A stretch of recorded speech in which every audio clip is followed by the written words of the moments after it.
हॅलो. सो आयची सुरवात जाता हे सुंदरशा पिकॉका वयल्यान.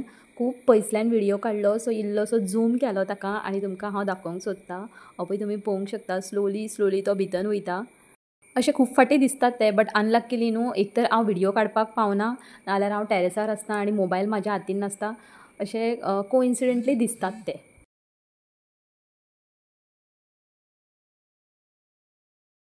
सो hi hello, welcome back to my channel. हांव रंजना तुमचें अगदी मनापासून स्वागत करता म्हाज्या आयच्या ह्या न्यू व्लॉगान. सकाळी जालें लेट उठपाक आनी हांव फ्रेशन अप जालें. एक्चुली हो संडेचो व्हिडियो आसा जो हांवें आयज अपलोड केलो, म्हटल्यार मंडेक. येस, हांव मानता की संडे आमी खूब लेट उठ्ठा, म्हटल्यार rest in the sense rest तो संडे. बट आमकां घरान जी आमी कामां करता आमकां रेस्ट न्हू तो. बिकॉज संडे डब्बल कामां आसता. लायक कितें तरी स्पेशल करप फॉर द फॅमिली, म्हटल्यार सगळीं घरान आसता. कितें नॉन वेज हाडप, नुस्तें हाडलें, चिकन हाडलें तें करपाक. तेजें मागीर ओन्ली चिकन आनी शीत म्हणून जायना, कितें तरी फ्राय जाय, नाजाल्यार खंयची एक लायक बिरयानी जाय, नाजाल्यार पुलाव जाय. अशें करून ती कामां वाडोवनूच घेता आमी. आनी हे सगळे रेसिपीज करता आसतना ऑब्वियसली आयदनां वाडटा. सो ओके, तें रांदपाचें जालें, जें हांव तुमच्या बरोबर इतल्या बेगीन शेअर करिना. मागीर फुडें जसो टायम बीन मेळटलो, लायक कशें कितें जातलें तेन्ना हांव तुमच्या बरोबर शेअर करतलें. बट येस, मॉर्निंग रुटीन म्हाजो स्टार्ट जाल्लो आसा. हांव येयलें किचनान येयलें आनी आमकां तुमी पळोवंक शकतात की 2 सेपरेट कुटी चाव आसा आनी मागीर सेपरेटली हांव हें करता, दुदाची चाव करता. कुटी चाव कोणाक जाल्यार म्हाका आनी म्हाज्या चेड्याक, आनी दुदाची चाव म्हाज्या हजबंडाक. सो तें फक्त हांव तातूंत हें म्हटल्यार जिंजर घालता, आलें घालता तासोन ग्रेटराचेर आनी ताका बरो उखाळो दिवन ताका च्या दिता. एक्चुली म्हाका मसाला करपाचो आसा, म्हटल्यार च्यावेचो मसाला. सगळे इनग्रिडियंट्स हाडलेले आसा बट टायम मेळना. हांव तुमच्या बरोबर ती व्हिडियो शेअर करतलें, हांव मसाला चाव कशी करता ती आनी ताजो मसालो कसो रेडी करता तो. बट येस, इनग्रिडियंट हाडलेले आसा आनी केन्ना कसो टायम मेळटा तो पळोवया. हांव नक्की तुमच्या बरोबर शेअर करतलें. सो हांवें चाव घेतली आनी एक वाटेन बिस्कीट आमी खाल्ली. बट थोड्या मातशा टायमाचेर हांव म्हाज्या फॅमिलीक म्हटल्यार म्हाज्या घरांतल्यांक चेड्याक आनी भूक लागलेली. सो हांवें फोव केले आयज संडे, म्हटल्यार शॉर्टकटूच, बिकॉज आयज जेवण हेवी जातलें. कितें तरी प्लॅन आसलो लायक चिकन आनी नुस्तें हाडपाचें. चिकन ऑलरेडी फ्रिजान आसलें, बट नुस्तें जाय जाल्लें, म्हटल्यार चिकन थोडेंशेंच आसलें पयरचें उरिल्लें, आनी नुस्तें मागीर हाडलें आनी नुस्त्याचें हुमण केलें. सो फटाफट हांवें हांकां भूक लागली म्हणून फोव करपाक घेतले. कशें आसा, आमकां संवय जाल्ली आसा लायक हेवी नाश्ता करपाची, आनी बिस्कीट आनी चावेचेर ओन्ली 1 ते 2 वर आमी रावूंक शकता.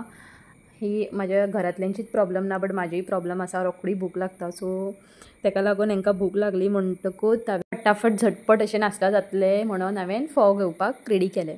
सो कांदो बीन शिणून दवरलेलो हांवें, कांदो, मिरसांगे, देन करपील काडून दवरलो आनी कोथमीर बीन चिरून दवरली. आनी एक वाटेन हे फोव घेतले, जितले आमकां जाय तितलेच घेतले. तातूंत हळद आनी मीठ घालून धुवन बीन घेतलें आनी हळद मीठ घालून बरें मिक्स करून घेतलें. मिक्स करून दवरतकूच मातशें बरें मोवसूद जाता तें. आनी एका कायलेचेर तेल घालून तातूंत मोहरी घातली. मोहरी आमी केन्नाय न्हू जेन्ना तेल गरम आसता तेन्नाच घालपाची, सो डॅट तें बरें, सो डॅट ती तेलान बरी हें जावंक जाय, भाजोंक जाय, म्हटल्यार फुटोंक जाय. सपोज थंड तेलान आमी मोहरी घालता जाल्यार तें मातशें कडूपणा येता ती. मागीर ताज्या भितर कांदो घातलो, मिरसांग, करपील बीन घालून, फोव घालून, वयर कोथमीर घातली. आनी जी आमची मेन इनग्रेडियंट आमच्या सगळ्या जेवणांनी आसता म्हटल्यार ती सोय वयल्यान घालून हांवें बरें आमी नाश्ता केलें आयचो. म्हाजी आई न्हू फोवाचेर इल्लें वयल्यान साकर उडयताली. बरें लागता तशेंय खावपाक, आनी भुरग्यांक बीन तशी वयल्यान इल्ली साकर उडोवन दिली म्हटल्यार मातशें स्पायसी आसता. आनी कितें मिरसांगो घातल्या कारणान मातशें स्पायसी आसता तें, आनी मातशें गोडसाणूय येता साकर उडयतकूच. सो दोगांयक फोव दिले. हांवें इतल्या बेगीन खावंक नासलें, बिकॉज ऑलरेडी हांवें बिस्कीट खाल्ली म्हणटकूच मातशें कितें काम करतकूच भूक लागता म्हणून हांवें कामां फटाफट हातीन घेतली. बॅड मातशी नीट अशी बरी दवरली. चेड्यान म्हाज्या आयज सकाळी ड्रॉइंगाचें धरून बसलेलो, बिकॉज ताका रिटर्न गिफ्टान कोणाचे तरी बड्डेक गेल्लो. सो रिटर्न गिफ्टान ताका ड्रॉइंग बूक मेळ्ळें आनी कलर्स मेळ्ळे. सो आयज संडे उठ्ठकूच ताणें तें काम घेतलें. ड्रॉइंग बीन करून फूल बॅडाचेर पसारो केल्लो. सो ते कलर्स काडले, तेजे ड्रॉइंग बूक दवरले आनी बॅड बरें क्लीन करून हांवें फुडलीं कामां करूंक घेतलीं. ड्रेसींग टेबल म्हाजो कितलोय हांवें क्लीन दवरलो तरी पसारोच आसता. हांगची वस्तू थंय जाता थंयची वस्तू हांगा जाता कितले अलायन केले तरी म्हटल्यार घरांतलीच न्हू म्हटल्यार हांव पासून कितें सपोज थंयचे यूज करता जाल्यार ते परतून जागच्या जागी दवरना हें सदांच आसता आनी सगळ्यांच्याच घरान आसता ऑलमोस्ट थोडीशी जी मेन कामां आसली ती जाली सगळी झाडून पुसून बीन घेतलें आनी बेड बीन सगळें क्लीन केलें आयदनां तश्शी आसली बेजिनान आयदनां घासपाचो मूडूच नासलो 2-3दां बेजिना कडेन वचून पळोवन येयलें हांव बट म्हटल्यार आतां मातशें निवांत बसून कितें तरी खावया पोटाक फोव मातशें म्हाका कमीच जालें कित्याक आयज बरें लागल्या कारणान चेड्यानूय परतून खाल्लें आनी म्हाज्या घोवानूय घेतलें आनी इल्लेशें कितें फोव आसलें तें मातशें बसून खाल्लें हांवें आनी म्हटलें मागीर फुडलीं कामां करया एक वाटेन टी व्ही पळयतालें हांव सद्दां सकाळीं न्हू एक तर मराठी प्रोग्राम आसता झी मराठी नाजाल्यार कलर्स चॅनल आसता भारतीचे ते कितें लाफ्टर शेफ आसता न्हू तो चॅनल लायिल्लो आसता खूब बरें दिसता लाफ्टर शेफ पळोवपाक कितें कितें इनग्रिडियंट म्हटल्यार रेसिपीज चालू आसता तेंची बट रेसिपीज कमी दाखयता आनी तांचे जे म्हटल्यार